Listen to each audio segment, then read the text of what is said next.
Welcome to Bigger Than You, the podcast to help you go from overwhelm, self-doubt and scarcity in your business to the calm, grounded and unshakably confident version of you that's going to bring your vision to life. You've got a mission and a purpose that's bigger than you and your limiting stories and beliefs. So let's get you out of your own way. I'm Jenna Holloway, your host, a multi-award-winning intuitive hypnotherapist and mindset coach. Expect to hear game-changing perspective shifts on how to align your subconscious mind with your boldest goals, and will unlock the power of energetics, infusing it into every aspect of your life and business for maximum impact. Are you ready? Then let's dive in. Hi, welcome back. Thank you so much for joining me again. And I am really, really excited to have the guest that we have on the show today. This episode has been lined up for months and I've just pinned Morgan down to be on the show. So welcome, Morgan. Morgan Nelson, let me introduce him a little bit first. Morgan Nelson is incredibly inspiring. You just need to take one look at his Instagram and be like, but who is he then? He is a 30-year-old from the Gold Coast in Australia, and he went from being emotionally and financially broke at the age of 21 to financially free at 23. He is the founder of the Dream Out Loud Institute and essentially is incredibly inspiring. I'm not going to say any more. I'm going to hand it over to you, Morgan, to share a little bit more about yourself, first of all. Welcome. Hello. Thanks so much for having me on. I'm excited to jump in and chat with all of you guys. So yeah, I know it will be a fun time. Tell us more about your background, first of all, because to go from being financially broke at 21 to financially free at 23 is pretty quick. What happened? What did you do? Yeah, a lot happened in that space, that's for sure. But what's important is before all that happened, because like you look on social media these days and you don't have to go too far before you see someone who's like, oh, I created all this in this span of time, and what it does for people is kind of the opposite of inspire them. A lot of people kind of see things and then they create stories as to why they can't do it and they can't have it and all these things. But, I was the perfect example from the beginning of someone who just shouldn't be able to be successful at anything. In school, I remember they sat me down in grade 10. They gave me this big booklet where we have to pick our careers for our life. Actually, I was 15 years old, and they give us this book and they say, what do you want to be for the rest of your life? I'm like, I don't know. I just want to play sport and have fun. And like, Morgan, get your life in order. So I flicked to the back of the book where it's the highest income. And I picked the highest income. And I say, I want to do this, mechanical engineer. And they told me, they're like, Morgan, you're not smart enough to do that, because in order to become a mechanical engineer, you'd have to study this, this, and this in grade 11 and 12 to even be considered to study it at university. So I picked something else. I said, okay, the next one, electrical engineer. How about this one? And then they're like, Morgan, this is what we're talking about, right? So in school, I was never passionate about it. I was never excited about it. In fact, I only went to year 12 for the parties and the girls. And, it was just a great time. It was a fun time. But they told me that if my grades didn't improve, they wouldn't even let me graduate. And I wanted to make sure that I went to the biggest party of the decade, right? So, but I left school and I watched all my friends around me. I watched everybody else we graduated with get these good scores and go to university and start setting their lives up for success. And I was left just to wonder, like, what am I going to do? Because I wasn't good enough to get into university. I couldn't get a degree and all these sorts of things. And everyone around us, the narrative that they were saying was, if you don't go to university and get a degree, then you'll never be successful at anything. And so I went down that road for a while and I became a carpenter. I was a carpenter and I was building houses, and I went down the road of alcohol every single day, drugs every single day, toxicity, violence, the depression. Like my life stooped so low to the point of trying to take my own life at 19 years old. And, I couldn't really figure things out. And it wasn't until at 21, I started to just clue on to a few other things. And I started to look around me and I started to see some people in life get through and they're really happy and really successful. And then other people go through life and they're really upset and they just get by. And from a young age, I just looked at the two people and I'm like, I don't want that. I want this. And I didn't know how to get it. But what I also knew was, if I want something bad enough, I can go and learn it at least. I didn't have the belief that I could create. I didn't have the belief I could do it. But I had the belief that if you want to become a famous soccer player, you've got to at least start by learning how to play soccer.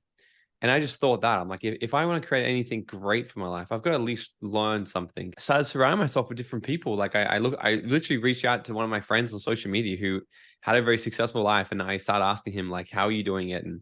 And he introduced me to my first business at 21 years old, where I started a network marketing business. I had no idea what it was, what we were doing. And that really opened up the world of what business was, what entrepreneurship was, what sales, marketing, leadership, communication was. And I started to learn all these things. And, it does sound like such a short time, 21 to 23. But I remember when I was in the thick of it, it felt like forever.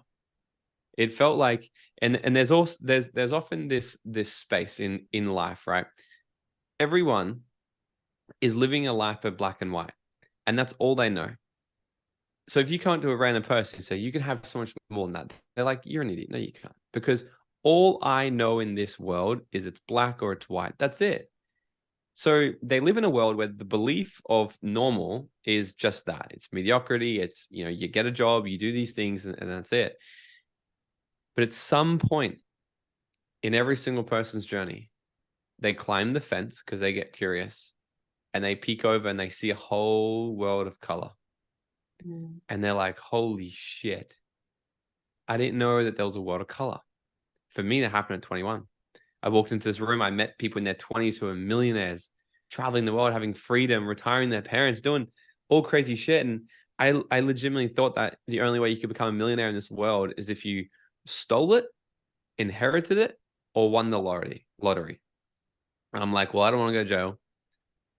No one's leaving money behind. Because I always say to people, like, if you I ask people in rooms when I teach, right? I'm like, do you know who your great, great, great grandparents are? No one ever puts up their hand. I said, the reason you don't know them is because they didn't leave you any money. It's true. We would know our great, great grandparents if they left us all this money, right? If they did incredible things in life, we would know them, but we don't know them. And that's why. So then it comes down to the fact, if you want to be known by your great, great, great grandchildren, do something incredible with your life and leave them something to actually remember you by.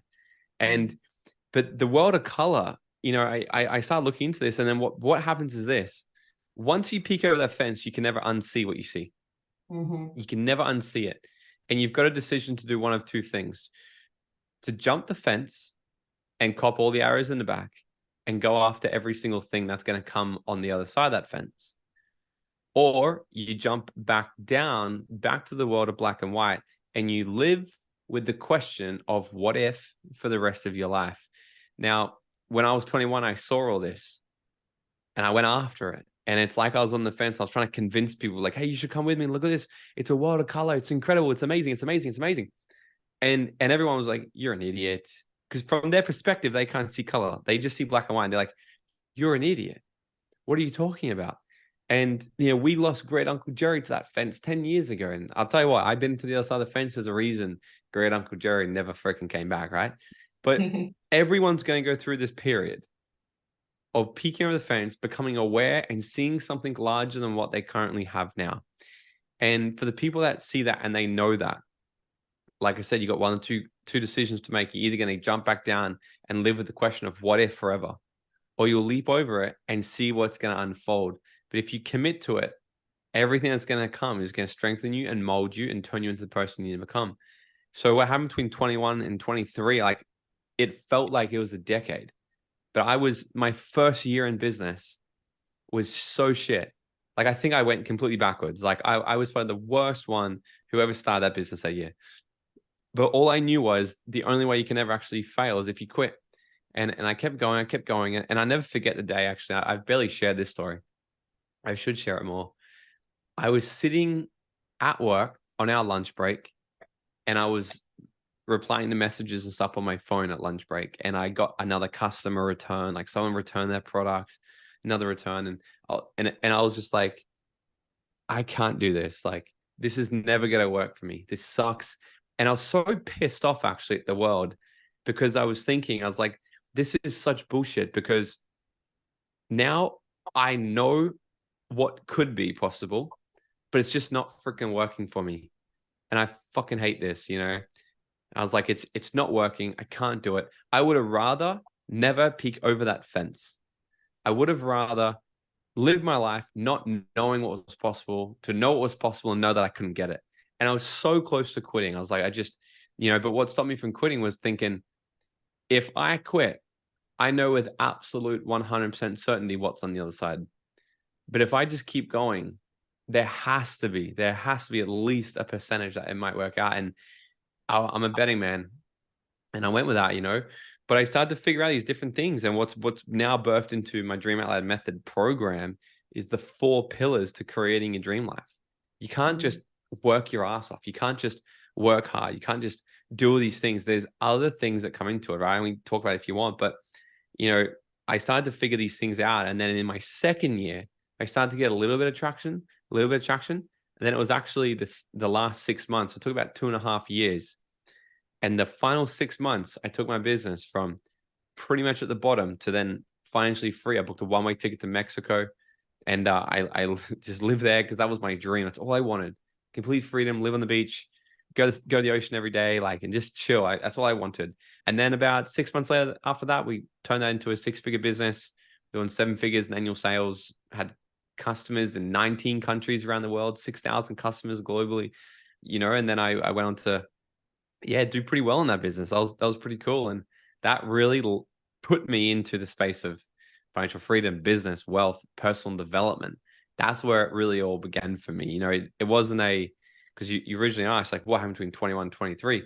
Apart from a lot of working my ass off, but a lot of unlearning the negative programs and negative patterns that have conditioned me, that kept me there. It's an 80 to 90% internal game, and then the rest is strategy and work ethic. It's 100%. all an internal game. Yeah, there is no way you would have achieved what you've achieved without the mindset that you have, that belief that it's possible, and to keep going, and to not stop. Even when you said you were on that lunch break and it was really shitty, something in you kept you going. And that is the difference between somebody who creates their dream life and somebody who will always ever only imagine it because they've given up just before things started to get good. It's like, who are you being when it's fucking hard? Who are you being when you feel like you're showing up every single, I don't know why, but this is coming through right now. It's really, really strong. Who are you being when it's really hard and there is no evidence that it's working? Are you continuing to show up with the belief in those moments and in those days, day after day after day? Or are you starting to doubt yourself? Because that's the difference. If you doubt yourself and then contract and you turn back, then it's not going to work. Okay? Notice the thoughts that come through your mind as you listen to really successful people on this podcast. Do you think, amazing, I can do that too? He's no different to me. I'm going to learn from this. Or are you thinking, that's great? Yeah, good for him. Just take a moment to reflect as you're listening. How are you feeling as you are listening to Morgan's story? And don't judge yourself for that. If it's not how you want to feel, right? If you're not feeling inspired and expanded and excited at Morgan's story, then that is okay, because I'm bringing your attention to it. That's something to work through. Okay, but don't judge yourself. Just notice and be like, why? Why do I think it's possible for him and not me? Or whatever story is playing out right now, allow yourself to feel that, but then question it, because it doesn't have to be that way, and you can totally reframe it to get to a much more empowered mindset. Because, and I'd love to hear your thoughts on this in a sec, Morgan, but mindset is the be all and end all of what you want to achieve. If you have big dreams, mindset is the one and only thing that is going to turn that dream into reality. What do you think, Morgan? I 100% believe it. But here's the thing: sometimes it's easier said than done, because I understand that sometimes people hear things and they're like, well, how many times can I just say affirmations of myself in the mirror? How many times can I just, because I get it. I remember, there's the day I'm sitting at work, literally thinking, in so much defeat, thinking everyone else is doing this but me. And there's a couple of things that happened there. The first thing was, I was 1 year into my journey. I'm now on year 9 of my entrepreneurship journey, and I really feel like I'm kind of figuring it out now. I'm like, I'm kind of getting good at this thing now. 9 years. Okay. So the first thing was, I was 1 year in. 1 year in. And if we look at our entrepreneurship journey or our goal chasing, our dream chasing journey, exactly how we would raise a child, we should have a similar sort of attitude. If you had a child and it gets up and tries to walk and takes one step and falls on its face, would you ever walk over to a kid and be like, oh my God, hey, just don't try that ever again then? Because obviously maybe walking is just not your thing. Just crawl forever. Just crawl, right? No, you pick it back up. You say, stop crying. Try again. Try again. That's how we learn, right? It's same as riding a bike. It's you jump on, you just crash 100 times before you figure out how to not crash anymore. And then when you figure out how to not crash anymore, you now stack up thousands and thousands of pieces of evidence to show to you all the reasons why you don't stack anymore. And then that builds confidence. This is what actually builds the mindset. Because when people say like, oh, I got to say affirmations and all these sorts of things. And look, I've done all that for years as well. And it's incredible because we can literally rewrite our subconscious mind. But the fastest way to actually build the mindset of having the identity of going, I actually can do this, is through actually doing it. Because a mentor said to me one time, that he said, Morgan, I don't care how you show up on social media. I don't care how you show up when you're on stage. What I care about and what your results care about, what the universe cares about, what God cares about, whatever, is who are you when you're by yourself? Who are you when you're by yourself? Because this is the biggest problem. If we had a friend and every single time you invite that friend out to dinner, they were either really, really late or they changed their mind last minute or they just didn't show up at all, would you hang around that friend for much longer? Probably not. If you really love them and you saw a lot of potential in them, possibly, but would you ever trust them? No. Would you believe in their ability to show up when they say they would? No. But that's what we do to ourselves. We do that to ourselves. But when we think, oh, well, tomorrow I'm going to go to the gym. And then you wake up tomorrow. And because you didn't commit to anyone else, you only told yourself, if you think you cannot go because nobody is going to know, guess what? You're going to know still. And what that does, it creates a negative bit of evidence to show you as to why you're someone who doesn't follow through the things you say. So when I started to really figure this out, I was like, it wasn't my goal to go and be successful or hit goals or anything. My goal was how can I just actually do the thing I said I was going to do, the task, So I never actually set huge goals anymore. It was what I really did was I got disciplined on what my tasks were, because I knew that if I got disciplined, like if you got the goal to drop a few stone and you go, okay, I don't know how I'm going to get there, but here's what I know. I know that if I go for a walk every single day and eat some healthier food and stop eating hugs and does every night, then I'm probably the byproduct of those behaviors will be weight loss. So if we can actually figure out what is the tasks that we need to do, that in which doing them will give us the result of the thing we actually want. Because if we put the result on a huge pedestal, it can feel like we're in a huge lava pit. And what we want, we see what we want. This is what screws people up so much. They see what they want, but it's so far away. And between them and what they want is a massive pit of lava. So then they go far out and they feel so torn because they go, well, I see what I want. And it's so depressing because I know if I take a step, I'm going to fall and die. And there's all this fear. Instead of actually just breaking it down to little pebbles, little stones and going, well, I see what I want. That's in the GPS now. What is just the next thing I need to do? Yeah. And then you do that next thing, and then you do another next thing and another. And then what happens is this starts to stack all this evidence in our psyche. So the one day when we're going, oh my God, can I do this? You go, of course you can. Because look at all these other amazing things you've done in the past. Because this is truly what's happened now. I never have days of doubt anymore. There's never a day of like, oh, can I really build this? Of course I can. I just need to stop being lazy and do the things I'm avoiding. That's what I know. However, it wasn't always like that. It's only like that now because I've got 9 years of evidence to show me that I continually did shit that I didn't want to do. I continually, I got up in the middle of the night to do sales calls, to train my team on the other side of the world. I stay up to 2 o'clock to talk to when we launched Japan. I was living in Mexico. I'm going to stay up at 2 o'clock in the morning to launch Japan, to have back-to-back meetings with our new leaders and sales. But I didn't have to do that. I was living in Mexico. I had all this freedom, but I wanted more. So then when comes the days when I'm not feeling it, or I have doubt, it just automatically overwrites. And it's like, look, keep going. You can have days where you don't feel it. That's totally fine. But of course you can absolutely do it, because I've got all this evidence. So the people who struggle with self-doubt, it's only because you don't commit to the things you said you're going to do. So if you want to start anywhere, start on all the things that you said you were going to do to yourself that you didn't follow through on, and just start following through on them. It might be as simple as making the bed, going to the gym, not freaking messaging that guy, right? Like, we've all got that. Oh, but I told Sally I'm not going to message him anymore. But then you still fucking do it. Like, just stop. Like, what if you make a commitment to yourself, you've got to stick to it. That's the thing, Because isn't what it? starts to happen is you start to lose the trust within, exactly like what we do with a friend who doesn't show up to those dinner dates. So the people who are really like, oh, I don't know if I can, it's fine. It's a journey. It's not about matter. It's not really about focusing on the entire thing. What it is about focusing on actually is going, all I need to do is do this next 100 meters.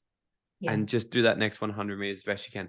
And then the next one, and the next one, and the next one. And then eventually it stacks into this thing and be like, wow, I can do a marathon because I'm a freaking beast. It's tiny little things like this that add up. But they're also they're also the things that people disregard for so long. And that's why they end up at a place where they just have no belief in themselves.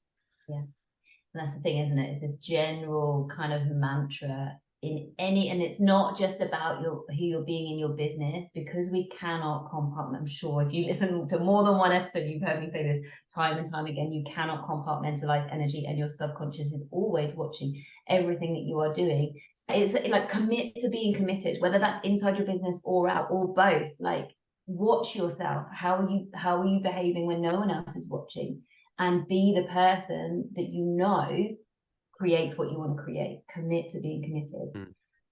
I'd love to ask Morgan, can you tell us more about those 4 pillars that you mentioned? Yeah, for sure. So there is 4 pillars, right? So the first thing before, and this is amazing, because if you take this framework, it's literally like baking a cake. You know, if anyone can bake a cake, if they know what the recipe is, and I want to give you guys the recipe for literally creating your dream life. It doesn't mean it's going to happen in 30 minutes, though. But you follow this and you commit to it, it's going to work for you. But the first thing we must know, we have to have a vision. We have to have a vision. And the number one reason why people don't actually get the things they want in this world is because they don't know what they actually want. Mm-hmm. They might think they know what they want, but usually what it is, it's what they think other people think they want. And they do things that they think other people think they want, just to try and impress people they don't even know. It's a weird world we live in. So if we can get really clear on what it is we actually want, and we put something in our GPS, that's it. If you put something in your GPS, you're not checking it every 5 minutes to be like, is it still there? You put it in your GPS and you just click OK, and you know it's there. Then you trust. And if the map's like, turn right here, you're like, that's weird, I shouldn't turn right. Just trust it. Maybe it's trying to avoid a crash. Maybe it's trying to whatever, right? But if you don't put anything in your GPS first and you just get in your car and start driving, the chance of you actually getting to anywhere you want to get to are freaking slim, because you could go anywhere. You could go anywhere, right? So once we get that, we've now got to tap into the formula, which is the first one is you need to have the right environment. Okay. And I say environment internally and externally. Our internal environment is literally, and I say this to some people, I said, you know, how would you rate your internal environment out of 1 to 10? 10 being the absolute best in the world, and 1 being, if I lived in your head for a day, I would be extremely scared and depressed and upset, and people are like, oh shit. Right? It's like, what is it like to live in your head for a day? If I was able to look inside and hear the things you say about yourself and about the world, what is it like? Right? What are you talking to? Like, what's your self-internal dialogue like? But then the external environment is super important, right? But we've all heard this before. We've all heard that you're the sum of the 5 people you surround yourself with. It's like personal development 101. And that was one of the first things I ever heard by Jim Rohn. He says, you are the sum of the 5 people you surround yourself with. And I was like, wow, that's insane. So you're telling me that if I find 5 people that are rich and happy and I hang around with them, I'll probably become one too. I was like, that makes so much sense, because I've been hanging around with 5 people who they're all just losers going nowhere in life. I'm like, this makes a lot of sense because I'm just like them. But this is why it works. It's very important to actually understand this one, because I don't want people just to hear this as another thing and shrug it off. Actually understand this, because everyone knows the five friend thing, but they still hang around with losers. And this is why, because psychologists did a study. It's actually the first ever study they ever did on human beings when they wanted to start testing behavior and how we show up in a clan. And what they did is they put 4 people in a room, 3 of them were paid actors, one of them was a real person, and they put 4 lines on the screen. One of the lines was double the length. And they said to the people, all you need to do is come in here and circle which line stands out. And they told the actors that you'll have to go in there and select A when the answer is D, right? So they all go in there, they select A, and the real guy goes in there. He laughs at them. He's thinking like, yo, the psychedelic testing is next door. Like, what the fuck are you guys doing, right? He circles D. It's like, it's D. Are you guys off your head, right? He's laughing. He's like, what the hell? They reset. They do the exact same thing. They shuffle it up. Tell the actors, go in there, choose the wrong one again. They go in there, choose the wrong one. He comes in there again, a little bit more doubtful this time. He's like, what the? It's so weird. Circles the right answer again. This happens 3, 4, 5, 6 times. Every single time they've done it, before they got to the 6th time, what happens is they go in there, they select the wrong answer. The real guy comes in, doesn't even question it, selects the same answer as them. And they've done this for decades and decades. And what they've proven time and time and time again now, that it's more important for us as human beings to fit in with the clan, to fit in with those around us, than it is for us to stand out and be right. And if you imagine your dreams, your truth, your thing you want to create is that thing you know is right, because it's been given to you. You're like, I know that this world of color exists. I see it. But everybody in the black and white land, they're making you doubt your insanity, because they go, no, it's not. No, it's not. And what literally happens is you'll be looking at the world of color and go, yeah, maybe it isn't real. And eventually you talk yourself out of it. You join the clan. But the worst thing about it is you join, you go along, you don't know why you're joining in, but you're ultimately unhappy because you also know what's on the other side. Because what happens is, as human beings, we're safer in a group. Yeah, you're so right. The subconscious, we are like, we have this innate pre-programmed desire to not stand out, because in the past, like, the brain's the same now as during the caveman days, right? If we were expelled from the tribe back then, it was certain death. So of course we are conditioned, and we have this, automatic programming to not want to stand out, isn't it? Yeah. And it's crazy to think that, right? But here's the hack I found about it. This is why, because everyone still needs an environment, but you need the right environment. Okay. So when I started to figure this out, I was like, wow, it's so natural that you're going to want to give up on all the things around you that you really want to fit in with the people around you, because it's all about survival, which is our basic human needs, survival. We need certainty that we're actually going to live, and we know we're safer with a clan. So we'll give up on our own ideas, our own truth, our own dreams to fit in. But what if the normal for your environment was 10 times better than what you thought was real? Because what if you changed environments, and what you think is right, your whole environment here are like, what are you talking about? Like, I remember meeting a new group here on the Gold Coast when I moved back here after living in Bali in Mexico. I moved back here, and the group I was with, they were making fun of each other because they weren't making $100,000 a month yet. And they were like, when are you going to hurry up and build your business, you pussy? Get to 100 grand a month. And I'm watching this and I was like, this is fascinating. It's still the exact same, because but here's the difference. Your environment is either dragging you down to a shitty quality of life, or they're going to pull you up to their standard. We don't tolerate that shit around here. You said you're serious about your business. Hurry up, get onto it. And it was mind blowing. So we can literally hack the results in our life just by being in the right groups, because by being in the right groups, because it's more important for us to fit in, you're going to want to fit in. You're going to want to level up your life. So the first pillar is the right environment. The second pillar is the right vehicle.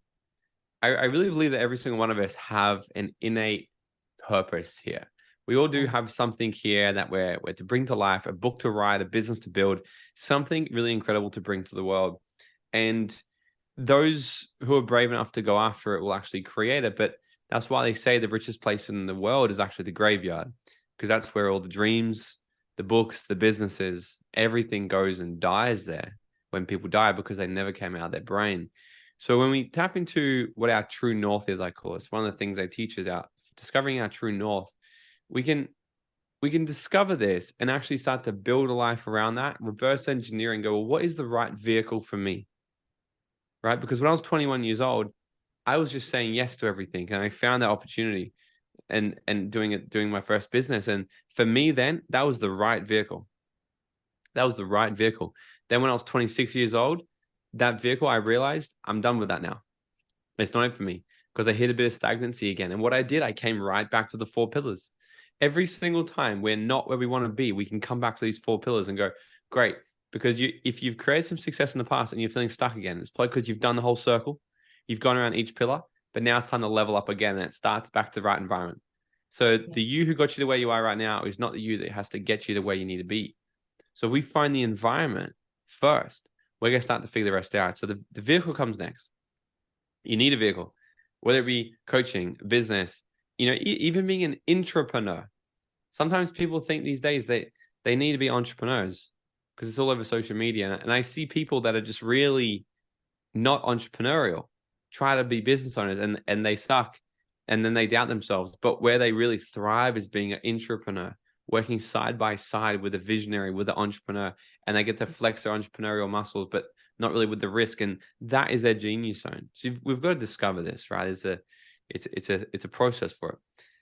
The third one is the right timing. And I was going to mention this before, because you're saying the people who are people get stuck on fear and they get stuck on the fence, and they're a little bit scared to move forward, a little bit scared to go backwards. And this is why, because there's 2 driving forces in all human behavior. One is to gain pleasure, and the other is to avoid pain. We'll do anything to gain pleasure, anything to avoid pain. Avoiding pain is about 11 times more important than gaining pleasure. So when we have this dream, we have this idea, I want to create this, I want to do this, but we have a perception of the attainment or the achievement of that thing will bring us pain, then we will not go after it. We will not do it because we think it's going to bring us something we ultimately don't want. So I'll stay where I am. This is why people don't move. Because let's face it, it's a lot easier to do nothing. It's a lot easier, eat ice cream, watch Netflix, have your nice, comfortable job, complain about it all week, then get drunk with the girls on the weekend. That's easy. To dive in, start building a business and put yourself out there and risk it. It comes with some risks. Of course it does. That's why it's so rewarding to have. However, they're risks. Someone asked me on a podcast the other day, they say, tell them how hard the journey is. I say, well, the journey is not really that hard. Because compared to what?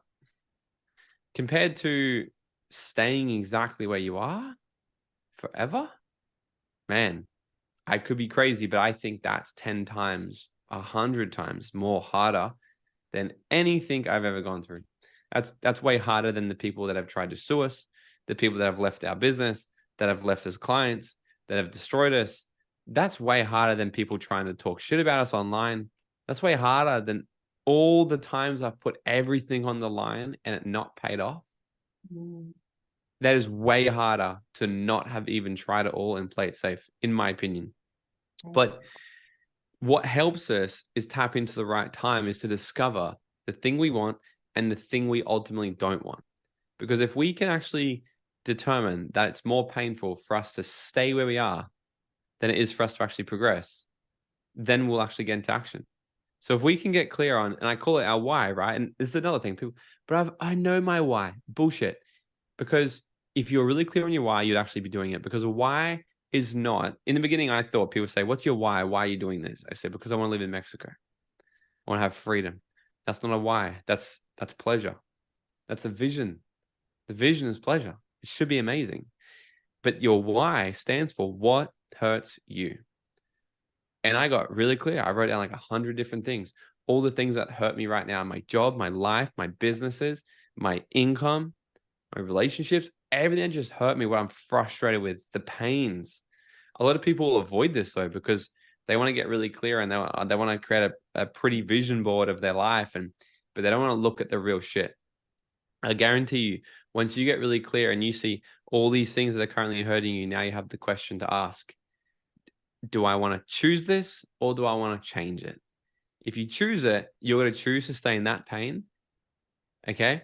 Because you still think it's more painful to move forward. But if you want to change it, you're going to step forward and step into a different type of pain: the pain of discipline, the pain of some little suffering, the pain of maybe having to say no to some girls' nights out so you can build your business or do what you want.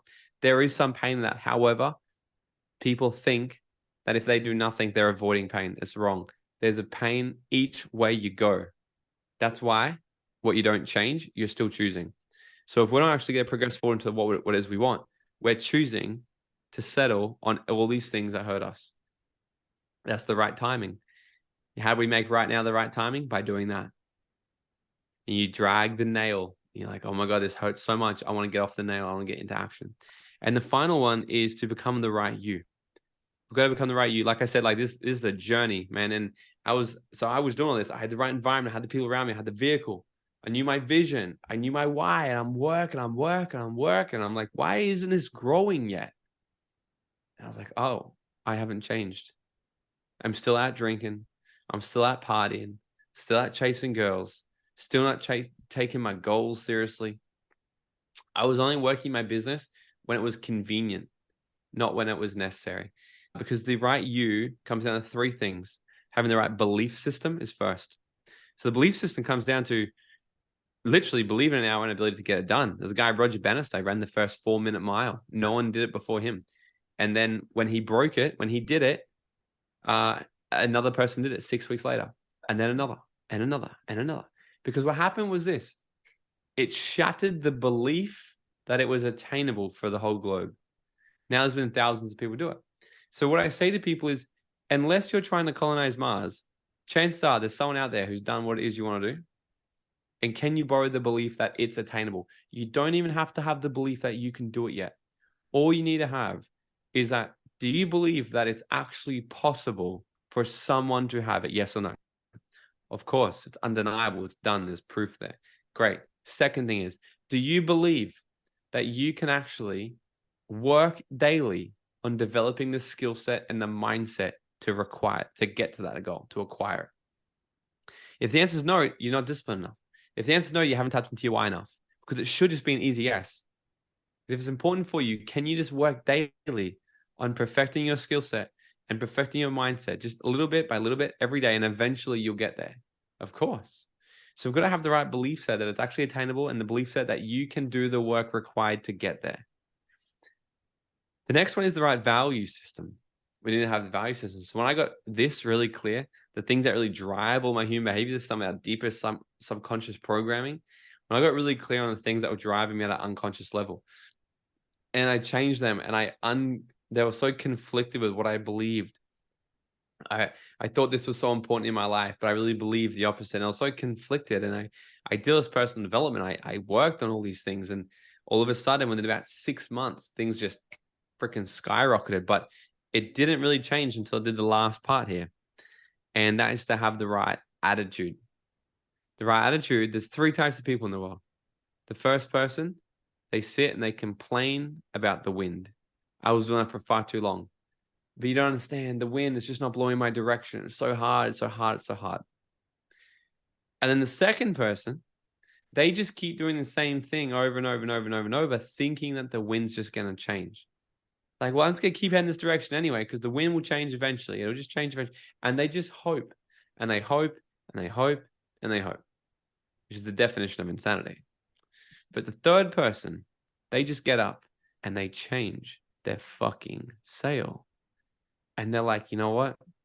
The wind isn't blowing in my direction, so I'm going to adjust my sails. Oh, look, it changed again. Great. I'm going to adjust again. Oh, it changed again. Great. I'm going to adjust again and again and again and again. Because here's the thing. Life's never going to be blowing in the good direction for you for too long. Like, I talked to someone the other day, and they're like, oh, well, when all this war and stuff's over, when the world's back to normal. What the fuck is normal, man? Look at the last 5 years. COVID, and then there's a Russian war, now there's the Middle East. But what happened before the last 5 years? We went through a huge economy crash. Trump got an office. So there's all these things that there's always something at any point in history where something hadn't been just right yet. But at the same time, someone in that year just become a millionaire and a billionaire and create a massive success in the world.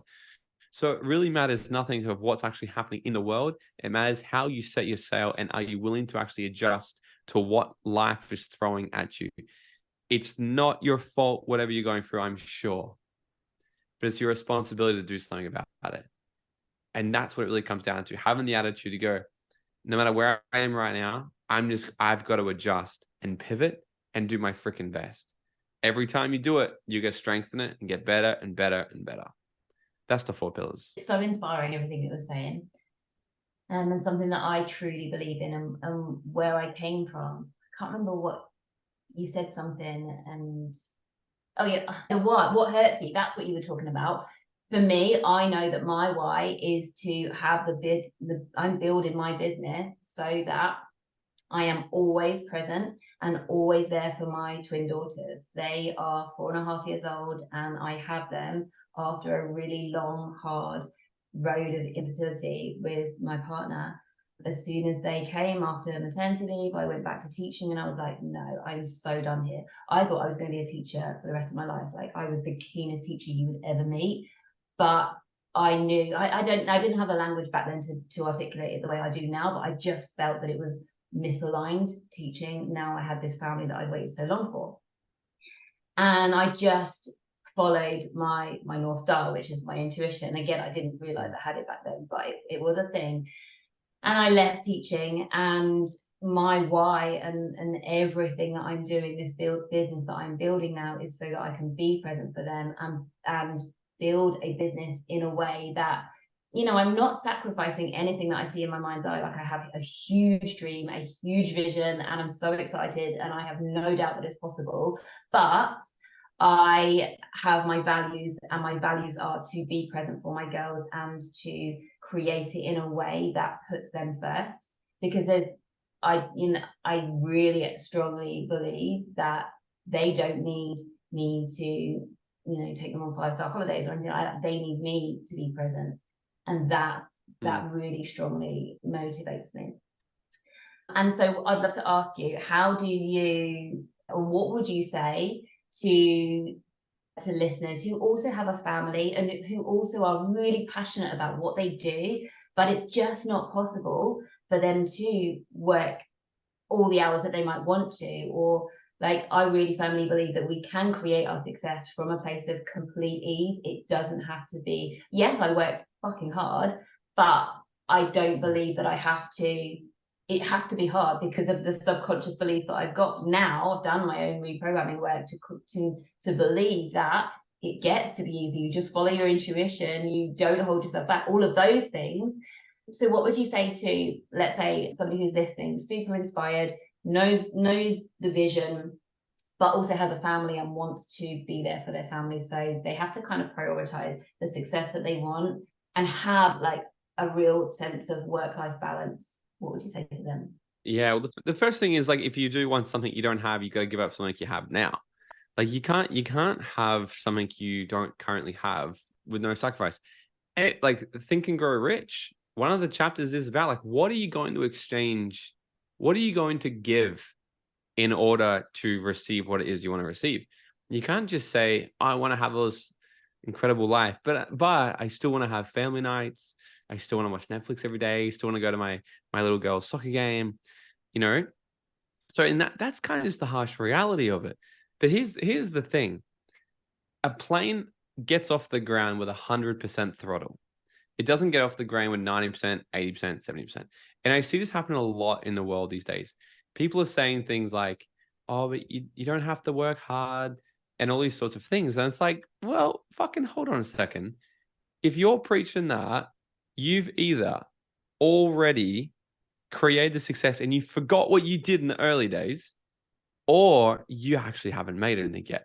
Because I'm still yet to meet someone who's actually built a successful life that didn't go through a period of being like, I work like a fucking psychopath, right?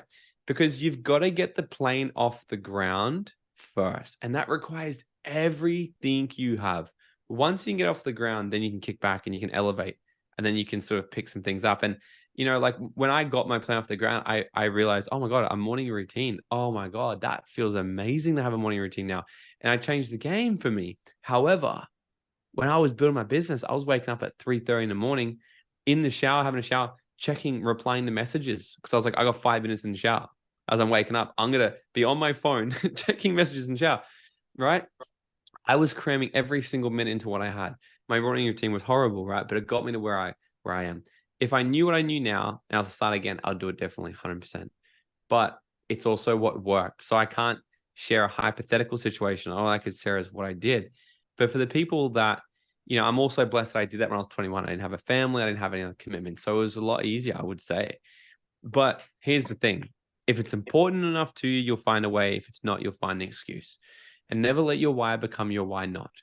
A lot of people will use their family and their kids and be like, oh, but I've got family and kids. Isn't that why you're doing this? Well, yeah. But you're telling me the reason why you're doing this is also the reason why you can't? Yeah. That's bullshit, man. Choose one. What one is gonna be right? But it does come down to I also believe now, like I'm a wickedly high performer. I've got 2 companies. We have the podcast as well, which is a business. Like it operates as really 3 businesses. It's nuts. I have an insane schedule, and I still have so much time to go skydiving, to hang out with quality time with my girlfriend. We're literally going out for the next 2 days on an island trip. I go to Bali next week, and I have nearly 2 weeks in Bali hanging out. I still have a life to do the things I want, but it's because it comes with structure. Because Parkinson's law says that we will fill up time, okay, with work for however long we give the work to get done. So if we say, oh, okay, I'm going to do this thing this month, then we'll waste the first 3 weeks and then really work hard in the last week. But if we say, I'm going to do it in a day, then we do it in a day. It's just how it works. So for people with a really busy life, you've got to start becoming an absolute master of your time. You've got to value time more than anything else, even higher than the family, right? And it's got to be structured, because if you're loose around this, then you can let, like, if you're loose around this, you can let an entire day go to waste, and then a week, a month, a year, and a freaking life.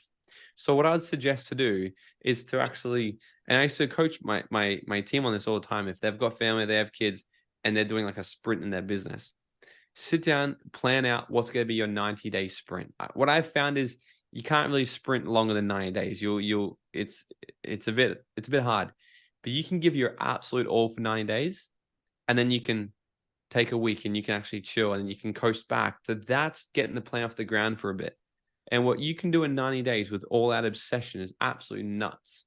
So what I'll do with this, I would first say, commit to a 90-day sprint of whatever it's going to look like, whether it be getting your life in order, health, business, whatever that's going to be. Commit to this 90-day plan. What's your goal in this? What's your goal in this period?